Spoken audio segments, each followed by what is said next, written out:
conversa de hoje eu vou contar a história do rei Saul. Os israelitas estavam satisfeitos porque agora eles tinham um rei. Samuel continuava sendo profeta.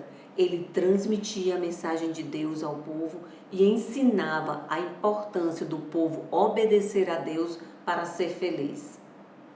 Deus amava os israelitas. Mesmo tendo sido rejeitado, ele continuava disposto a abençoá-los e protegê-los. No começo do seu reinado, Saul se tornou um rei forte, poderoso nas batalhas contra os inimigos.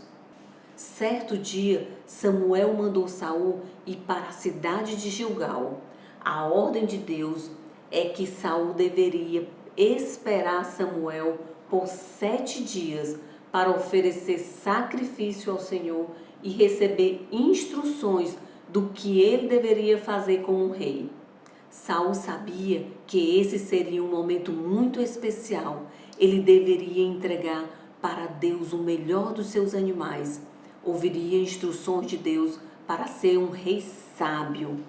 Era a oportunidade de Saul mostrar sua reverência, submissão e dependência de Deus. Mas somente Samuel tinha a permissão de Deus para sacrificar.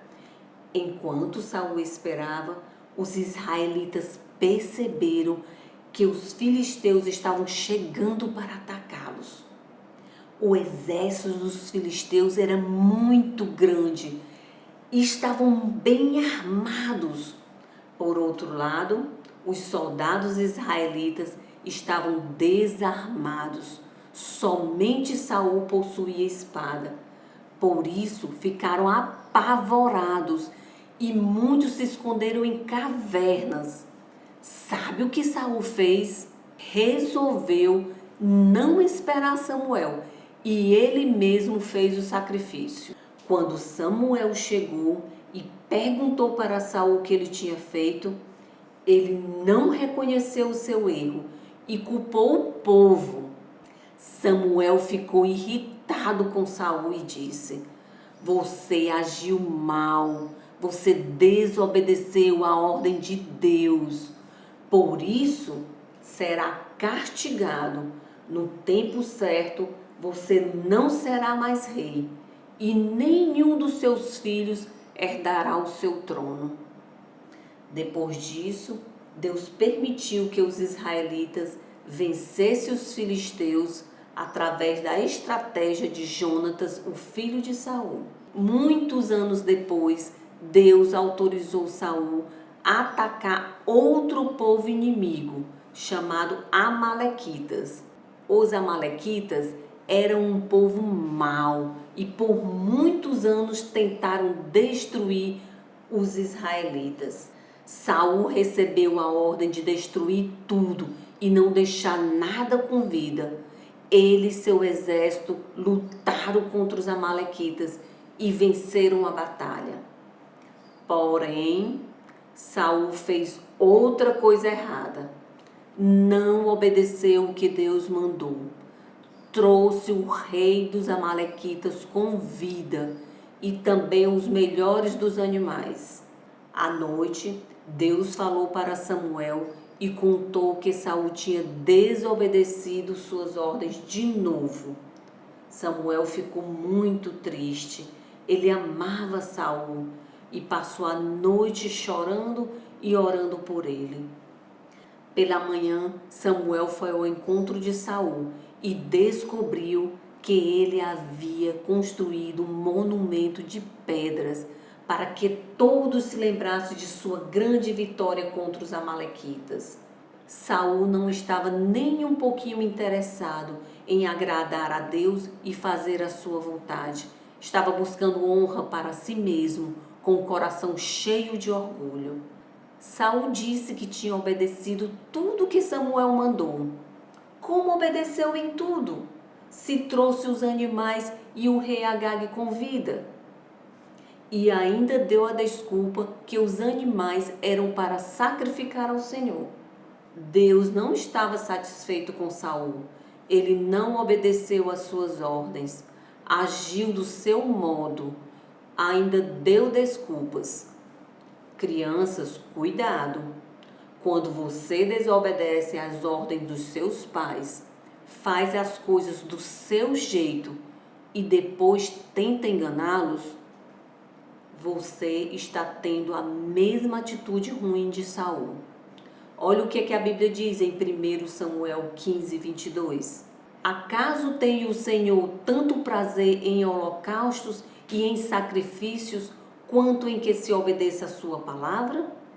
A obediência é melhor do que o sacrifício, e a submissão é melhor do que a gordura de carneiros. Entendeu, né? E sabe o que aconteceu depois disso? Deus se afastou de Saul. Samuel, antes de morrer, também se afastou dele. E Saul continuou fazendo muitas coisas erradas. Certo dia, ele procurou a ajuda de uma feiticeira para saber se ganharia a guerra contra os filisteus. A prática de feitiçaria, bruxaria e magia era proibida por lei e o castigo era a morte. Deus não se agradou do que ele fez. Por isso, Israel perdeu a guerra contra os filisteus. Todos os soldados israelitas foram mortos. Os filisteus capturaram os 3 filhos de Saul. Saul conseguiu fugir, mas ficou sabendo que seus filhos e os soldados estavam mortos. Pegou a espada e se lançou contra ela, tirando a sua própria vida. Os filisteus tomaram as cidades dos israelitas e, como forma de humilhação, penduraram os corpos dos filhos de Saul no muro da cidade. Depois, permitiram que os israelitas carregassem seus corpos. Crianças, que história triste! Saul perdeu a guerra, seu reinado, sua vida e ainda levou seu povo ao fracasso por causa de sua desobediência. Agora vamos baixar as cabeças, fechar os olhinhos e fazer a oração. Senhor Deus, obrigado por me amar e estar sempre disposto a me abençoar e me proteger. Eu sei que seus mandamentos são para o meu bem. Perdoa as minhas desobediências. Ajuda-me a fazer a tua vontade e agradar o teu coração. Em nome de Jesus. Amém. Na nossa próxima conversa, vou contar a história de um garotinho muito obediente que, com a ajuda de Deus, venceu uma grande luta. Tchau, crianças! Até a nossa próxima conversa.